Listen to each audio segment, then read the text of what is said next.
Welcome to the Commercial Gas Engineer channel.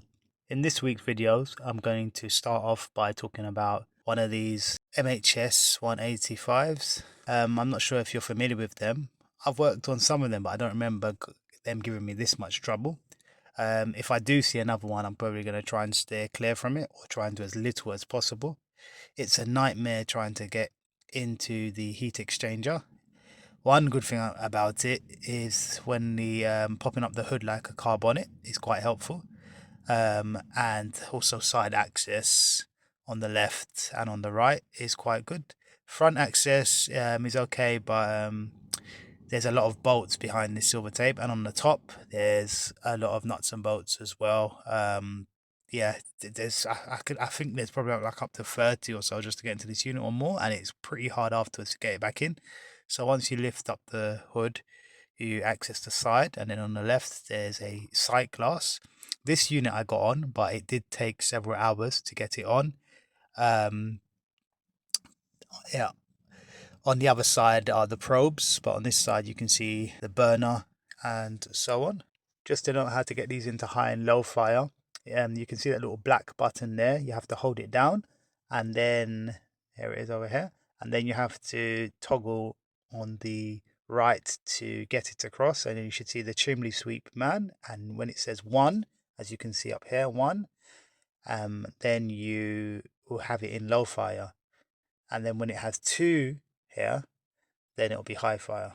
So on this particular unit as well, I went to the back and I checked the flow switch to ensure that it was satisfied, that there was flow. I also checked the gas valve, so I closed the gas valve and did the drop test, so to see if when the boiler is lighting up, if the gas valve was opening, and the pressure did drop. I also cleaned out the condensate trap to ensure that it wasn't blocked. I pulled part of the flue apart, put my camera down to ensure that there was no blockage. I also used my spark lead connection in order to make sure that there was a spark, because through the sight glass I couldn't really identify if there was definitely a spark. I don't know why I couldn't see the spark, but my spark plug connector showed me that there was. I made sure that the air inlet wasn't blocked as well at the back. I swapped over the gas valve with a redundant boiler on the right hand side and then made some adjustments. I did get some explosive ignition. I was given information that the boiler only starts up in minimum on this unit, but even though I had the high fire unadjusted and I was making adjustments to increase the low, it wasn't getting my my burner to light.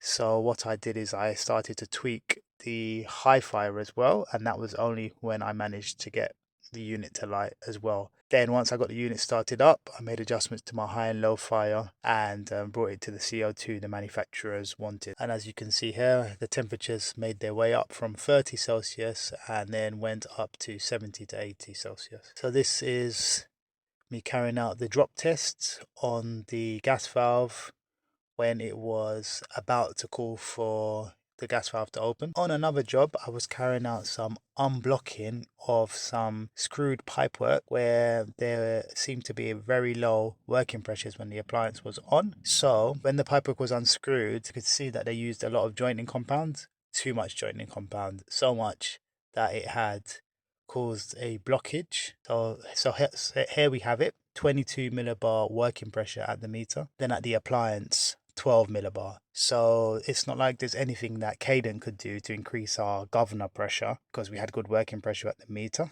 Even if they did manage to tweak it up 2 to 3 millibar, we probably would only have got to about 15 millibar at best, and the manufacturers recommended that their boiler work at a minimum of 17 millibar working pressure. So here are some of the tools involved in unscrewing that pipework. And then this here is another idle boiler with also blockage on the working pressure. The pipework was unscrewed, so here we go. If you have a look here, you can see the back of the pipework on this other idle boiler with low working pressure.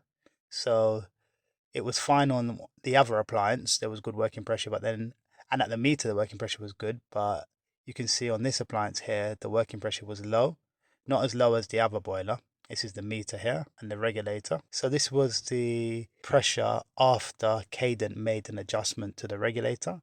now 17.7 millibar, and this was the working pressure before Cadent adjusted it at the meter, 20.5. So they managed to tweak it slightly for us, whereas but 20.5 at the meter, but then at the appliance we were only getting 15.95. The working pressure at the appliance was meant to be 70 millibar. This was only with one appliance working. When the other appliance was working next to it at the same time, it dropped down to up to 14 millibar.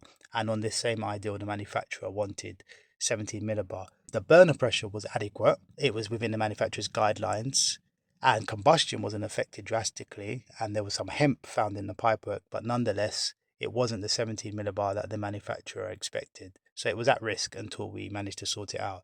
But this one was not fixed with clearing out the hemp. It was actually fixed with Cadent increasing the pressure slightly. To cap my week off, I was told by a colleague that a leak that I had repaired several months ago at a building where there was an excessive leak. What I did in this situation here was I got a clip further down the line. I removed the clip on this 4.5-inch pipe, and well, this leak just wiped out the whole building. So fortunately, used this clip, got a bit of rubber and a bit of epoxy resin, and just tightened it up. And I've been told that to this day that it's still holding up. There's not a drip from it. Yep, and they haven't replaced it. They've just left the temporary repair in place. Okay.